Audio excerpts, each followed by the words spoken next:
Bénissons le Seigneur. En Matthieu 1, 17, lorsque Saint Matthieu donne la généalogie de Jésus, du fait de son père adoptif Joseph, il présente 3 séries de 14 générations pour ce roi d'un autre type. D'Abraham à David, 14 générations. De David à la déportation à Babylone, 14 générations. De la déportation à Babylone au Christ, 14 générations. D'abord d'Abraham, qui est le début du peuple de Dieu, à qui Dieu a promis une terre, une descendance et la prospérité. De lui jusqu'à David, où le peuple a reçu un roi modèle, alors que normalement c'est Dieu qui est le roi d'Israël. Ils ont réclamé un roi, on leur a donné Saül, Saül a déçu, on leur a donné David, qui est un roi selon le cœur de Dieu. D'Abraham à David, 14 générations. Mais quelle est la portée de ce déplacement? En fait, à Abraham, la promesse a été faite. Jusqu'à David, le peuple est entré dans la terre promise par Dieu. Le peuple a reçu la prospérité. Et Abraham a en effet eu une descendance nombreuse, comme dit Genèse 15, nombreuse comme les étoiles du ciel. Très bien. Mais après les 14 autres générations, le peuple ayant non seulement changé la royauté divine pour une royauté humaine, à corps et à cri, réclamé au prophète Samuel, le peuple s'est éloigné maintenant de Dieu encore et davantage, et son péché lui a valu le rejet de Dieu. Et ce peuple venu du nord, Babylone, vient tout saccager, et le peuple, et le temple, et Jérusalem, la cité du grand roi.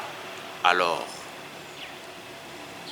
ils n'ont plus ni prêtre, ni prophète, ni temple où offrir leurs sacrifices. Les voilà emmenés à Jérusalem. 14 générations de David à la déportation à Babylone. Ils sont emmenés en exil à Babylone.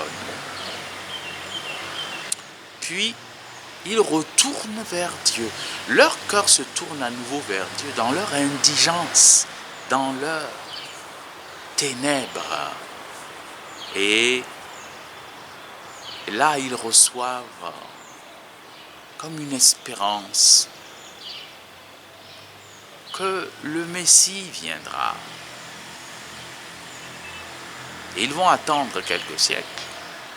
Ils vont attendre et finalement, 14 générations après la déportation, vient le Christ. Alors, en quoi la promesse faite à Abraham, en quoi les aspirations du peuple sont rejointes par la venue du Messie?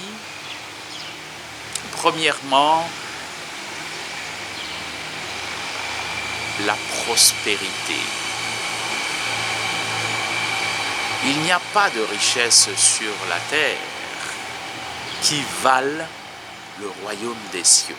Et si un homme gagnait la terre entière au prix de son âme, il serait le grand perdant. Alors le royaume des cieux, prêché par le Christ, est la véritable prospérité d'Abraham. Souvenez-vous qu'Abraham lui-même n'a pas eu la moindre richesse ni la moindre terre, mais simplement la promesse dans son cœur et la grâce de voir son fils Isaac. Et le fils de son fils, Jacob, était là, qui lui a succédé. Alors, la prospérité véritable est là. Ensuite, le peuple a voulu un roi. Voici le Christ, le fils de David, qui jaillit comme de la souche de Judas, de Jessé, et sur qui repose l'esprit de sagesse et d'intelligence, de conseil et de force, de science et de crainte du Seigneur. Et ici, c'est Dieu lui-même qui règne, comme au temps d'Abraham. Une terre. Eh bien, le Christ vient sur la terre promise à Abraham, mais c'est en réalité une terre d'exil, parce que le peuple, il va le conduire vers la véritable terre promise, le conduire vers Dieu, car le Christ lui-même est Dieu, est venu de Dieu et retourne à Dieu, et ceux qui croient en lui sont incorporés en lui pour entrer dans le royaume des cieux. C'est ainsi que la terre et la prospérité trouvent leur réponse en Jésus-Christ, qui est lui-même la descendance d'Abraham.